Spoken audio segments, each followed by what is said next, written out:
Hi guys, my name is Bertel. Welcome to my channel. This video is for product designers who want to convert their website UI design into a functional front end that looks just exactly like your design. And maybe your budget is zero, likely you have a zero budget and with little or no development experience. So basically you've designed your website or maybe imported a live website to your design canvas. By the way, I made a video regarding explaining how to import a live website into your Figma canvas and then edit it to your taste, right? I made a video and I'll add a link in the description. So now you have your website either from what you import or what you created from scratch, and now you want to develop and deploy it. But seeing vibe coding platform like Lovable and Crusoe, they have certain hard limits that you just can't cross, except maybe you subscribe to a higher plan so you can have more limit to make different updates. But then even with higher plan, you're still limited basically in certain ways. For instance, now with Lovable, you can't read Figma files as of today, and uploading a mock-up image will likely not get you the precise outcome you want.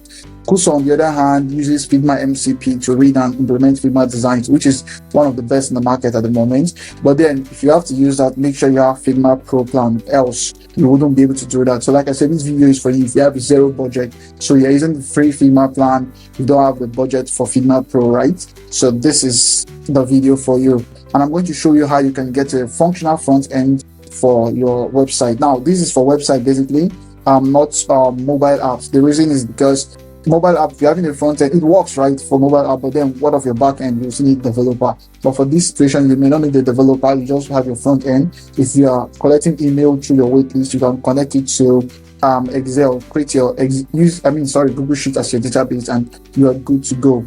So quickly, these are the points we'll be covering in this video, some of which I will have to link you to external video that gives more details, maybe videos, not my video, but videos from other professionals that have explained certain parts of this process. So the first thing here, as we can see, is to create your UI design or import a live website. For this video, I'm going to show you my startup website. So by the way, for those that don't know, I'm building DevTool, a platform that allows open source maintainers to review pull requests from their contributors and then pay bounties automatically using AI. So the AI recommends the submission if it's good enough for you to merge, and once you merge the submission from the contributor, the bounty is paid automatically. So the bounty is paid on chain, so it's done with stablecoin, not your regular Stripe account and other banking transfer. So I'm going to show you how I was able to build this website. I'm a designer. I don't know how to code, but I was able to build it and deploy it on the website, as you can see here. So what I did first is the design. So let's go to Figma basically, and what you can see here is my Figma file, right? I created the design in Figma here, as you can see.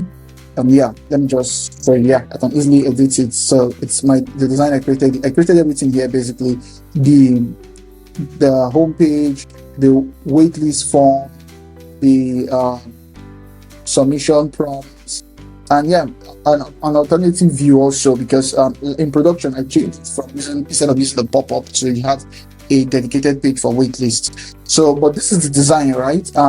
For me to implement this design, the first step here, the next step we have is to import this Figma design from Figma design canvas into Figma Make. So now we have our design created, and we are going to now import this design into Figma Make.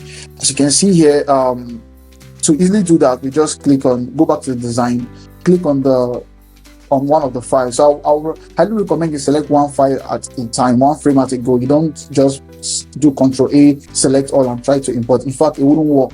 So for instance, now if I click on prototype here, after selecting one frame, I have the option that says send to Figma Make. But if I select everything, Ctrl A or Command A on your Mac, it's not showing. So one at a time, you select it, you click send to Make, and it creates. So let me just try and show you how it works. But I'm going to make reference to the project I already work with, because I've exhausted my free AI credits already for this period of time. I have to try again tomorrow to be able to replicate this.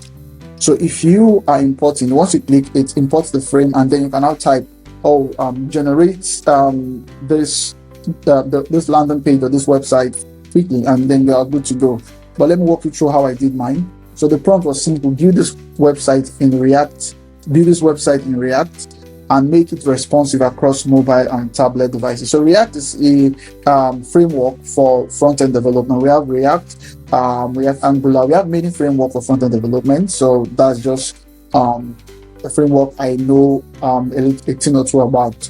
So I gave it the prompt, and as you can see, the AI worked on it, and we had one or two conversations. For example, I had to replace some images, right? I had to replace one or two images inside the website to make it look like what we have in the design. Now, if you look at it carefully, this is what we have in the website, and this is the design. If you look carefully, there are one or two differences, maybe in the font height, or in the font width, line height, I mean to say, and line width, something like that. There may be one or two differences, but those are things you can always prompt the AI to make updates. Now, ideally, it would be good if you can continue prompting with Figma Make, but the issue is that you're going to hit your limit as fast as possible after like 3 or 4 prompts, because you're on the free tier. So that is where Google Anti-Gravity comes in. So the next stage here will be to download our code from Figma Make after exhausting the free prompt, and then open the code in Anti-Gravity IDE. So IDE basically is the environment where you can make direct changes to the code itself. But more importantly, if you're using platforms like Cursor or Anti-Gravity, it allows you to chat with the code, and the AI help you implement the update you want directly. So we're going to open Anti-Gravity IDE, but if you don't have it, quickly go to antigravity.google, and then download the IDE that corresponds to your device. If you're using macOS, download for macOS. If you're using Windows, download for Windows. And then once you're done with that, we are going to now open the code in Anti-Gravity. So quickly, to download the code, you will come at the top right corner. You can see you have options to share, publish, rest. So you click on share. Okay, so not share.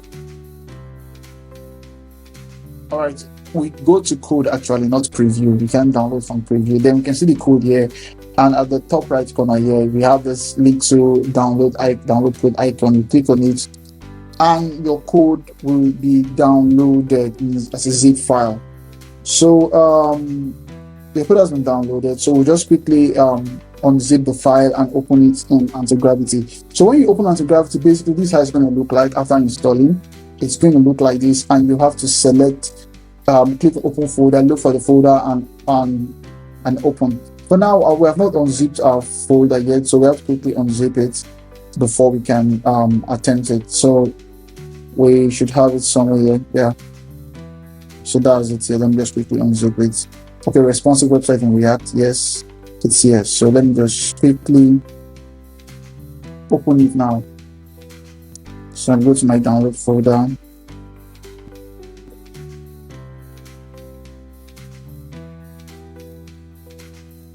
Why am I looking for this? Okay, somewhere there. I think I was just moving too fast. And yeah, we have it here. So let me just quickly open it. And yes, I trust the author. So when you open the code, you want to be sure that the code is working, right? You want to be sure that this code works. So one easy way is to ask the AI to install the dependency and run the code. So to quickly open the AI chat here, you're going to click on this icon here and open it. So we are going to tell it install the dependency and run this code. So I'm using Flow, the voice to text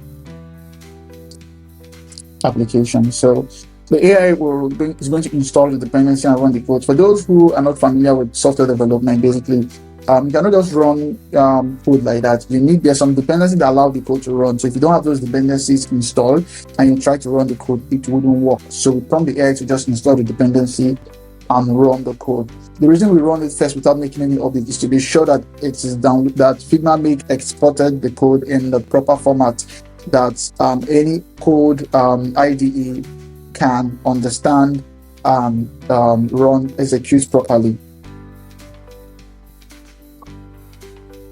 So wait for a few minutes for the AI agents to implement the request we just made.